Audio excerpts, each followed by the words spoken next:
असतात। प्रथम आम्हा कलाकारांचा आराध्य दैवत गणपती गजानन आणि त्याबरोबर आम्हा कलाकारांचा खरा आधार किंवा खरं आराध्य दैवत कोण तर तुम्ही रसिक मायबाप असतात। रसिक मायबापांच्या आशीर्वादाशिवाय कलाकार काहीच करू शकत नाही।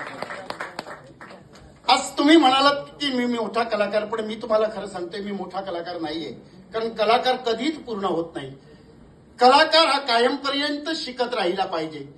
आज माझा इथं जो सत्कार झाला, अनेक ठिकाणी आमचे सत्कार झालेत, स्वाभिमान आहे त्याचा, पण त्याहीपेक्षा आठवणीत राहणारा हा योगायोग म्हणजे आज वाढदिवस आहेत।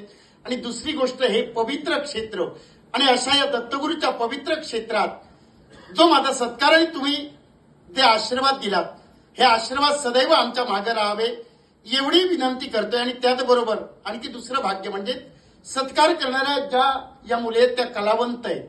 खरोखरच त्या कलावंत म्हणजे सांगण्याचा योगायोग की दशावतारी कला, कारण आज प्रत्येक घरोघरी पोचली गेली।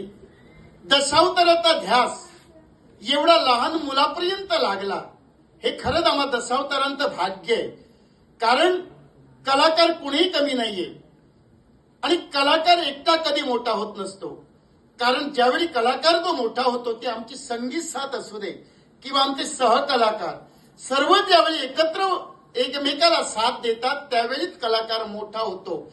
आणि मी एक सांगेन की दत्तगुरूच्या कृपेनं आणि गणपतीच्या कृपेनं जी मुलं दशावतारी कलात आपलं सादरीकरण करतात, नक्कीच ती याच्या पुढे मोठी होतील आणि ज्यावेळी आमचं मार्गदर्शन लागेल नक्की सांगा, आम्ही मार्गदर्शन करू आणि तुमचे आशीर्वाद आमच्या सर्वांच्या मागे असावे एवढी विनंती करून माझे 2 शब्द संपवतो।